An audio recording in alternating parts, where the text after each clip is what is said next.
Oyez, oyez, levez-vous, le Seigneur Tout-Puissant arrive.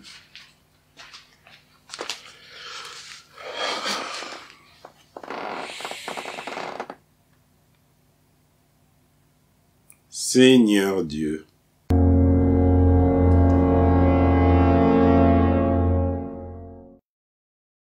Priez pour moi, bande de pécheurs. Mes amis, bonjour! Oui! Nous voilà à nouveau pour un nouveau chapitre de The Promised Neverland. Ma tenue blanche immaculée, parce que oui, j'ai tout prédit, j'ai tout vu avant vous. Oh, mes amis, respectez-moi. Oui, la même tenue que les petits enfants orphelins de Garfield, là, hein. Oui, donc, nouveau chapitre sorti, le chapitre 120. Qu'est-ce qu'on y apprend? Eh ben, on y apprend l'origine des démons. Que sont les démons? Norman nous éclaircit, sauf que moi, j'avais pas besoin d'être éclairci. Oui, je savais, l'auteur, c'est mon fils.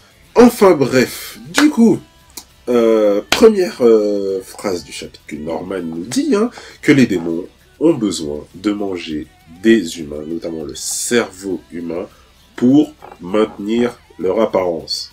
Bim, tout de suite dans le vif du sujet, je l'avais dit, répété 100 fois, 10 000 fois, lien ici, allez bim, tu connais les bails.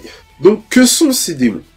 Eh ben, ces démons, ce sont tout simplement des espèces de bactéries, en fait, des formes informes, des monstres informes qui, en fait, dévorent tout ce qui passe sur leur passage. Sauf que Norman nous apprend qu'ils ont besoin, si, par exemple, ils bouffent un cheval, eh ben, ils auront une apparence de cheval. Donc en gros, ils ont un besoin constant de manger des êtres vivants pour avoir une autre apparence que leur apparence de bactéries, on va appeler ça comme ça. Donc voilà, en gros, ils mangent, plus ils s'approprient les gènes de l'être vivant qui a été absorbé. Donc au départ, ils mangeaient les animaux, etc. Et Norman nous dit que quelques temps après, ils ont commencé à manger des humains. Et en fait, comme vous le voyez, hein, il y en a qui sont dotés d'intelligence, du langage des humains, et c'est comme ça en fait qui sont devenus entre guillemets eux-mêmes humains. Sauf qu'ils ont apprécié avoir de l'intelligence, avoir le côté humain, quoi, ou réfléchi des hommes, tout simplement, et ils y sont pris goût en fait. Pour eux, c'est une nourriture de qualité, et ils peuvent plus s'en passer. Et il nous dit, Norman, aussi que si les démons arrêtent de manger, tout simplement, ils reviennent automatiquement à leur forme, à leur forme de base, donc une simple bactérie, et mourront fatalement. Donc ils auront un besoin constant de manger. C'est pour ça aussi que les humains sont également les êtres que craignent le plus les démons, et vice-versa. Donc c'est pour ça que le plan de Norman est de détruire le maximum de fermes, parce que si on détruit les fermes, donc on détruit la nourriture principale des démons, fatalement ils vont arrêter de manger et ils vont mourir. Et ça c'est le plan que Norman souhaite mettre en place. Par ailleurs, il nous apprend également les activités, si on peut appeler ça comme ça, de la ferme Lambda, d'où il était prisonnier, avec Zazie, Adam, etc., et il nous apprend en fait que ils ont subi des expériences, ces humains. Tout simplement. Il y en a qui sont nés dans cette ferme, il y en a d'autres qui sont arrivés après et qui ont subi des expériences. Et on peut constater que par exemple Zazie, qui a découpé des démons en mode Easy Money, Zoro, Santo, Liu, Easy, en fait il a subi des expériences et a reçu en fait des caractéristiques qui étaient propres aux démons pour pouvoir tuer les démons. En fait, ils se sont tout simplement approprié la méthode des démons, sauf qu'ils n'ont pas mangé des démons, mais ils ont fait des expériences, implanté certainement des cellules ou quelque chose comme ça, pour avoir la puissance, la vitesse, des caractéristiques propres aux démons pour pouvoir battre les démons. Donc c'est pour ça que Zazie a une force surhumaine avec ses 3 sabres qui peut tout découper, pareil pour Adam qui a une vraie force surhumaine, et Hak, il me semble qu'il s'appelle comme ça, qui a une vitesse sonique, quoi. Enfin, c'est n'importe quoi. Donc voilà, en gros, si vous voulez, les démons, ce sont des monstres qui ont absorbé des humains, et en gros, C'est comme si c'était des humains, mais en plus puissants, en fait. C'est le reflet le reflet des hommes, mais le mauvais côté. Donc ils ont un besoin constant de manger, manger, manger. Ils ont ce besoin et il faut qu'ils mangent. Donc ça en fait un ennemi, entre guillemets, naturel des hommes.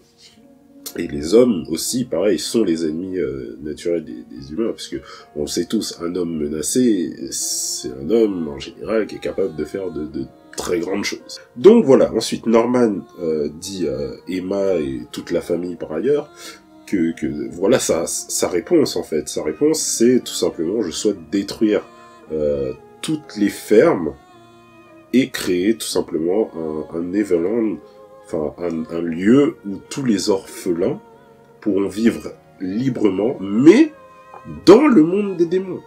Donc en gros, c'est une véritable guerre livrée contre les démons qu'ils souhaitent faire. Et fin de chapitre, on voit la réaction d'Emma, qui est apeurée, littéralement, apeurée.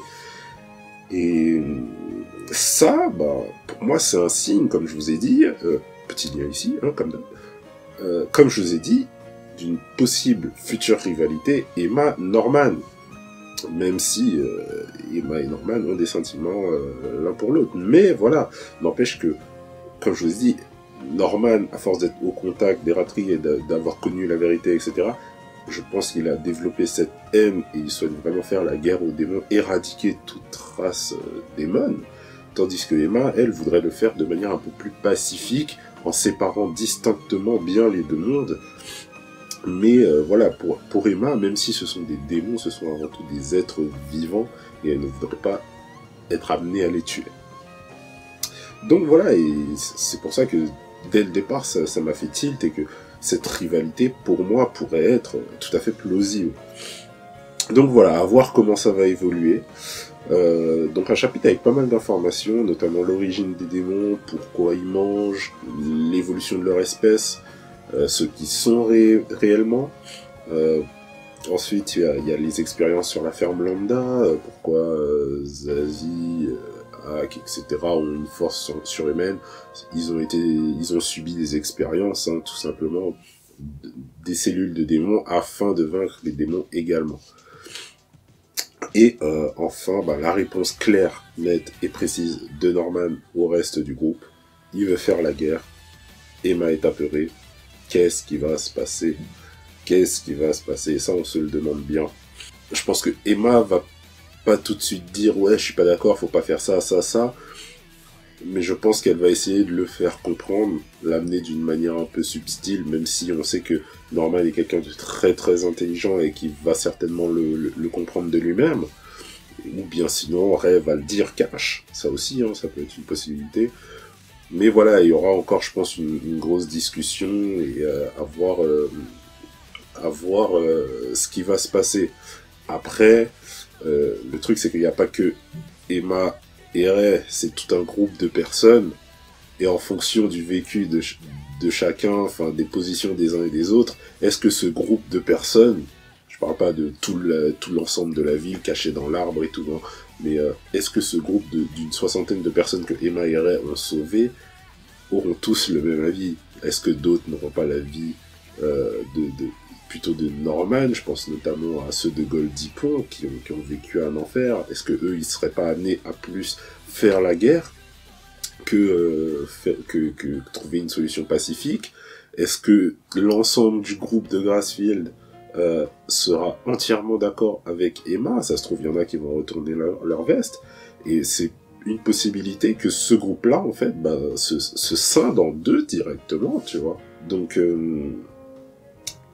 il y a encore pas mal de choses à voir. Ça pourrait être une solution, hein, des accords au sein du groupe, en fonction, encore une fois, des vécus des uns et des autres face à ces démons. Donc voilà, on va voir dans le prochain chapitre ce que ça dit. En attendant, patientons, hein. Je vous dis à bientôt pour de nouvelles vidéos. Salabada. Priez pour moi, votre Seigneur.